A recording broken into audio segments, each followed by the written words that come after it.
Welcome to Startup Confidential, what industry insiders will never tell you that you need to know if you're building a consumer brand.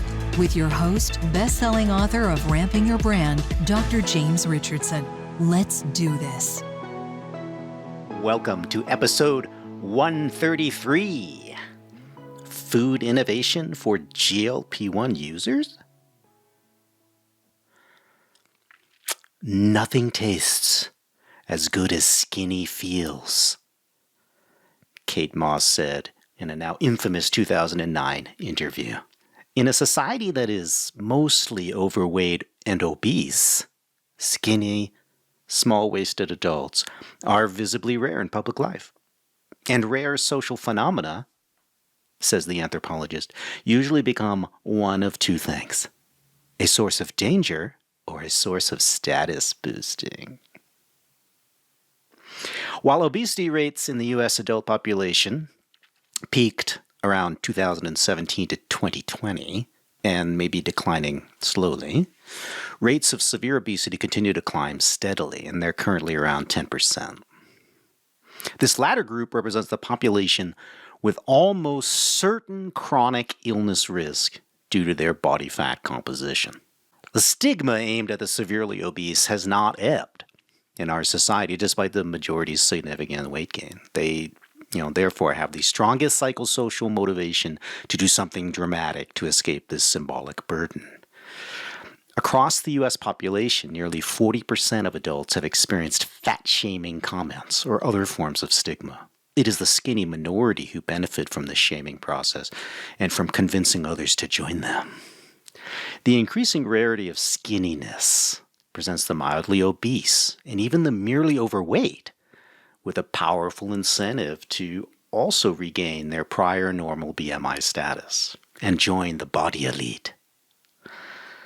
The severely obese Americans I've interviewed over the years, though, have little desire to be skinny because most never were, and because their objectives are much more practical: being able to move without pain, ending diabetes, and healing their heart. Pharmaceutical companies can easily monetize both motivations: health improvement and social status. Historically, individual dieting efforts do not tend to last more than a few months. Weight is then fully regained as old habits re-engage. The most successful diet programs that have been studied, Atkins and Jenny Craig, don't even generate weight loss lasting more than a year. Part of the reason is that most dieters only want to lose 5 to 20 pounds temporarily. They don't have the massive objective of the severely obese. So how will the latest generation of weight loss medications affect Americans' weight management culture? And will these drugs have a permanent effect on food consumption volumes if they gain a permanent foothold? And what are major food players doing to hedge against any threat to volumes? I explore all of these questions in detail in a piece I just wrote in December for the Food Institute. Just hit GLP or Dr. James Richardson on their site, and you'll find it quickly. What I want to riff on in this episode is the idea of innovating new brands for GLP-1 users, who are very likely to be a permanent consumer segment in American life. And I'm sure at least one private equity firm is hunting for a founder to launch a GLP-1 brand. Probably 10. If you think this is a silly straw man to attack, then note that Nestle already has launched an entire new brand of GLP-1 ready frozen entrees called Vital Pursuit. So they're haters. Now, not sure how they plan to message Vital Pursuit without triggering shitty diet food waits within. Here are the innovation areas, though, that I see could be attracting founders, with seed capital who are sitting there reading about this. The first, high satiety with dense nutrition. This is what a heavily plant-based vegan diet basically is already, right? Seriously. I mean, eat a mixed raw veggie bowl with brown rice and boom. I mean, Hungry Root would love to get you hooked on these bowls. Theirs are pretty good. For tactical users of GLP-1 drugs committed to, leaping off the regimen because they're going to permanently alter their diet, having been retrained, perhaps there could be demand, almost like a post GLP-1 food experience, branded and boxed up for your convenience. But should you build a brand around the specific needs of GLP-1 users? I mean, this is the really, really good consumer audience around which to innovate? Or is it simply a launch niche for some new brands that have broader ambitions? Well, potentially the latter.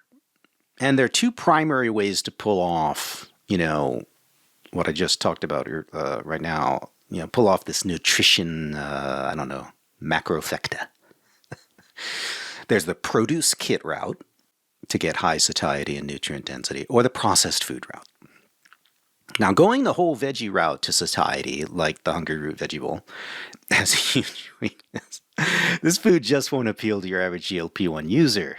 They're selected for by their BMI, and honestly, most likely to be a heavy consumer of processed foods and junk food.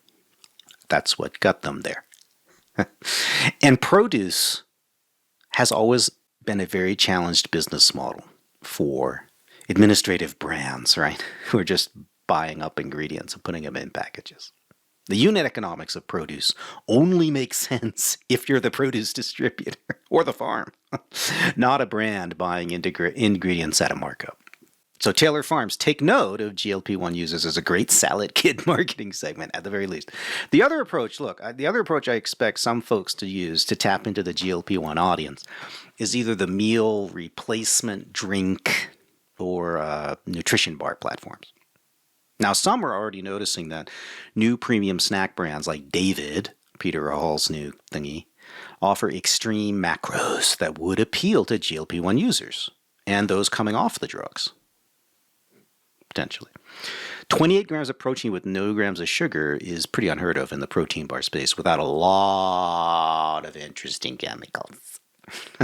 Although I think David would appeal to GLP-1 users, is it worth targeting a slice of GLP-1 users just to launch a brand? Well, if you're cash limited and you've read my book, Ramping Your Brand, yes, this is the kind of niche marketing that's worked before, including for diet brands like Splenda. The risk here specifically is developing a diet brand stigma early on, which historically in American food culture connotes horrible tasting garbage. Or even worse, medical marketing. You have to have faith that your R&D will overcome the risk of appearing like you're going to taste horrible, and that you can overcome that with sampling. The other innovation pillar of relevance for GLP-1 users is a little more bang me over the head. It's portion control, right? I mean, yeah, GLP-1 users need smaller portions of chewable food that their stomach can digest, right? Or that requires a stomach to digest, right? These people do not want to be in a permanent liquid diet. Okay, that's pretty clear. And, this is the vital pursuit approach that Nestle's using. Familiar, foods, basically the foods you still want to eat, will just give you smaller portions because the drug is making you less hungry hormonally. So this is basically a pack size approach, guys. I mean, not really, but sort of. It's a pack size approach, only suited to incumbent brands with high awareness and trust as a line extension move. The problem is that everyone can jump on this idea, right? Not just some entrepreneur with some cash, but all the major players can easily just crank one of these out, a line like this out of their own production facilities because they own large frozen meal plants. ConAgra can do it, everybody can do it. So a new brand trying this particular angle, where the innovation concept is completely non-ownable and uncontrollable, and then marketing to GLP-1 users, I mean, you're just going to get overtaken in the next couple of years, I think, by people firing out little, basically hedge lines to see what kind of market share they can get from their competitors.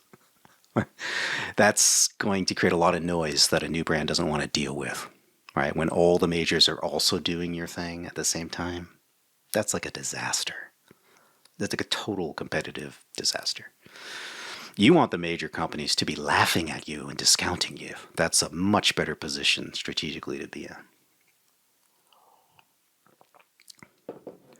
in. On a more practical note, operationally, it's also a lot less easy to order up weird packaging sizes, weird portion sizes, weird container sizes from a co-man who hasn't done it yet, and try to do it in a fast-growing business where you're going to need larger and larger runs from them.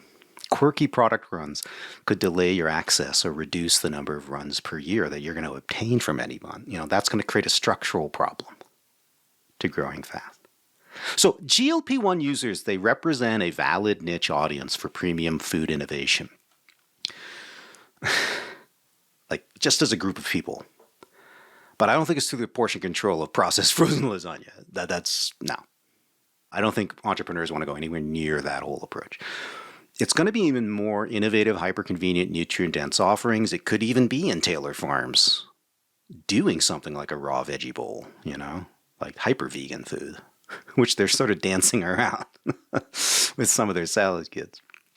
I just can't advise anyone to embed a GLP-1 audience into their brand identity. It's one thing to, make use of them as a marketing lever, but to build your whole brand identity around GLP-1, please don't. Don't do that. Don't be the next South Beach diet.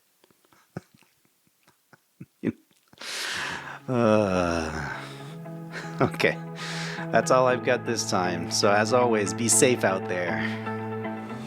Thanks for listening. Remember, Dr. Richardson has loads of resources for founders at premiumgrowthsolutions.com. And when you're on his site, don't forget to take his founders quiz and see if you're ready to ride the skate ramp of exponential growth.